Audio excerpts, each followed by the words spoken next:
Hola amigos del canal. Aunque esto es un canal que está hecho para electricidad y electrónica y todo esto, y plataforma de montaje que me he inventado para que aprendamos electrónica y electricidad, pero también yo tengo una moto. Entonces, bueno, también trabajo la mecánica. No soy un súper profesional, pero tengo que hacer muchas cosas de mecánica siempre. Y bueno, hoy he querido traeros en esta entrega, pues vamos a dividirlo en varias partes, primera y segunda parte de teoría, y después vamos a ver la parte práctica de lo que son los ajustes de válvulas y lo que es los componentes electrónicos de inyección y lo que es dónde está la centralita y en fin, cómo funciona lo que es la gestión, la base de todos los sensores, ¿vale? Pero bueno, básicamente vamos a empezar por el principio. Los que tenéis motos y os gustan las motos y aficionados, eso no significa que seáis profesionales de mecánica, e incluso me imagino que muchos sabréis mucho y otros no sabréis tanto. Entonces, a mí me gusta empezar por el principio para que podamos aprender entre todos juntos cómo funciona un motor, porque no es meter la llave de contacto y qué bien que ya funciona, no.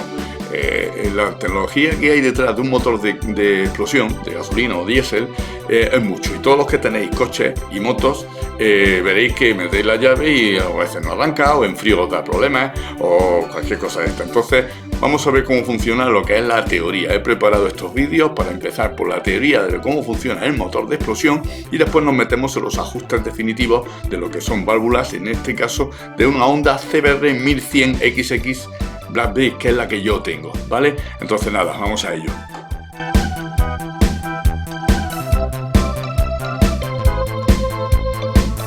Principios fundamentales de un motor de combustión.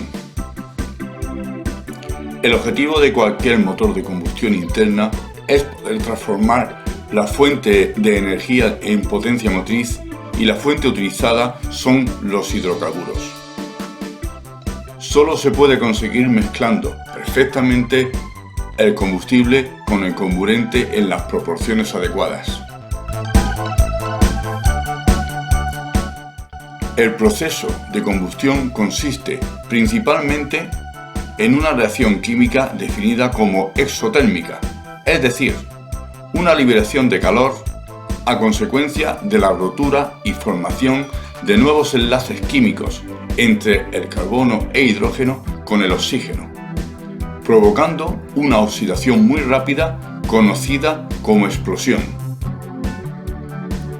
El diésel, la gasolina y el gas pertenecen a la familia de los hidrocarburos, que básicamente están estructurados como cadenas de enlaces químicos entre átomos de carbono e hidrógeno.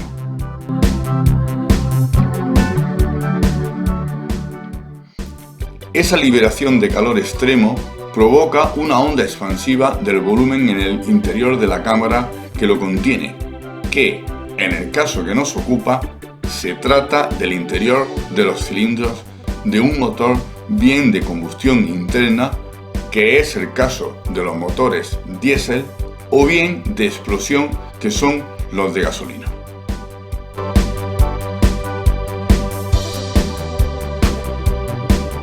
Para que esta reacción se inicie, es necesario liberar en la mezcla un impulso de calor elevado, siendo para los motores diésel por precalentamiento y compresión, y para el de gasolina por producción calórica instantánea mediante arco eléctrico de alta tensión.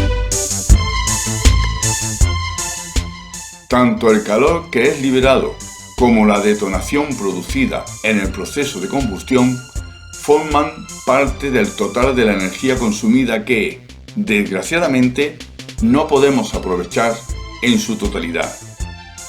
Y dado que el calor producido es enorme, con temperaturas promedio de 500 grados centígrados, 800 para las válvulas de escape y sobre los 200 en las paredes de las camisas de los cilindros, es imprescindible poder evacuar esta energía fuera del motor. Y si se acumula en el interior del mismo, las consecuencias son catastróficas.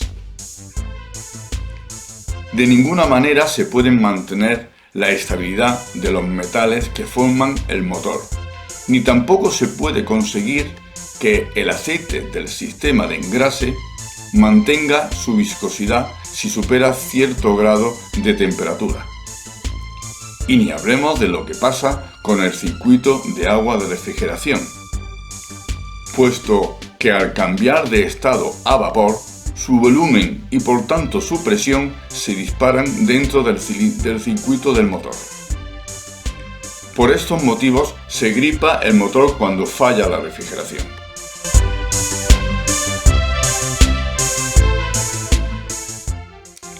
En su nacimiento, el primer motor de combustión estaba inspirado en el motor de vapor con émbolo y válvulas de admisión y escape.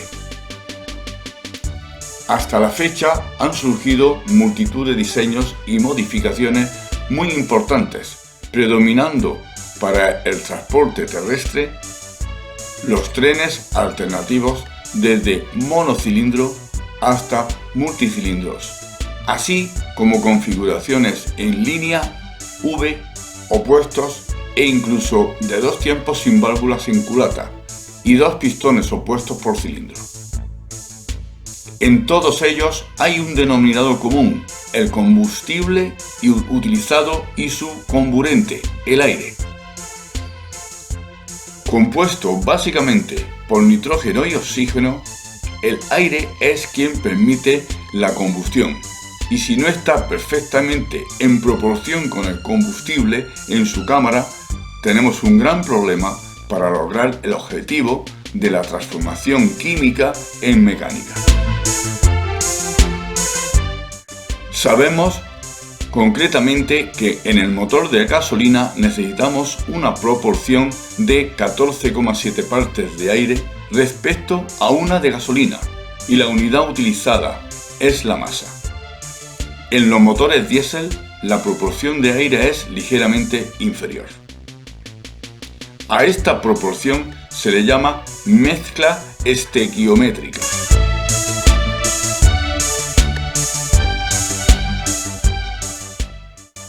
En la cámara de combustión se tiene que cumplir lo que en química se denomina ley de Lavoisier o de conservación de la masa.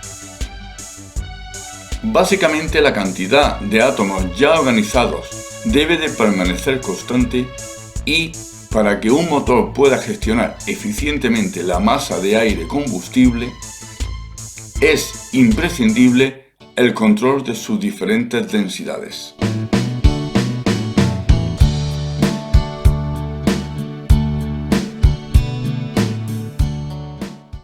Esta es la fórmula de la densidad. Constante dentro del motor en su conjunto, variable con variaciones de presión y temperatura.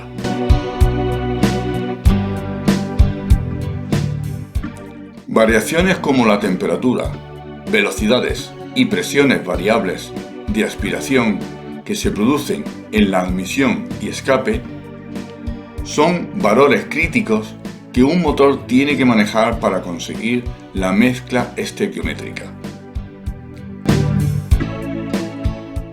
Pero en un tren alternativo en el que la presión está variando constantemente, es del todo imposible lograr que siempre se dé al 100% la mezcla perfecta.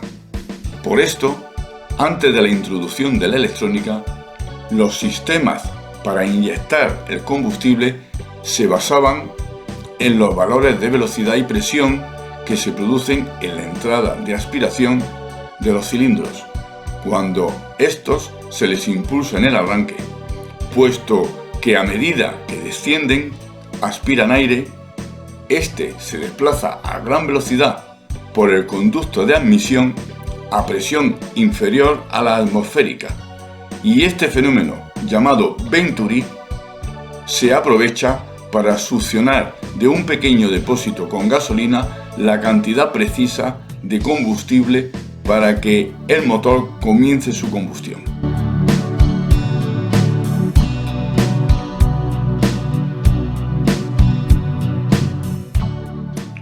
Con una compuerta que cierra la entrada, regulamos cuánto aire metemos en el motor y por tanto, a poco aire se necesita poco combustible para mantener el motor en funcionamiento.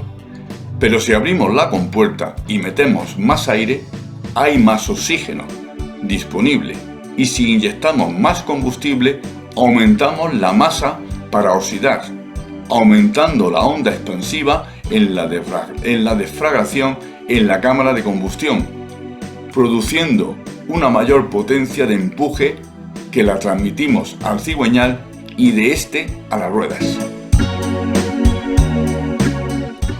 No hay la misma cantidad de oxígeno en la playa que en una cordillera a 2000 metros, ni tampoco si la temperatura es de 40 grados centígrados en verano o a menos 5 centígrados en invierno. Aparte de que el combustible tiene que estar en una forma de aerosol para su perfecta oxidación, y si el interior del motor está frío, el combustible se condensa en las paredes metálicas y si está demasiado caliente puede entrar en combustión antes de que el motor esté en su punto superior respecto al cigüeñal, empezando a empujar en sentido opuesto. Las variaciones de ángulo de apertura de la compuerta provocan variaciones de caudal y presión del aire en la entrada de admisión. Por lo tanto, el sistema tiene que estar diseñado para ni quedarse corto ni pasarse en la cantidad de combustible inyectado.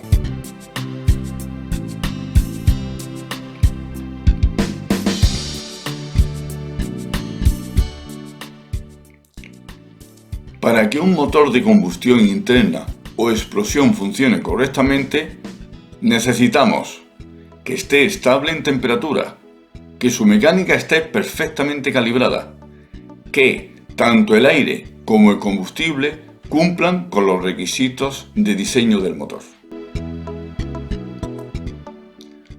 Los 4 cilindros de propulsión de un motor de explosión tienen 2 partes fundamentales para que funcione correctamente: admisión y compresión, explosión, escape.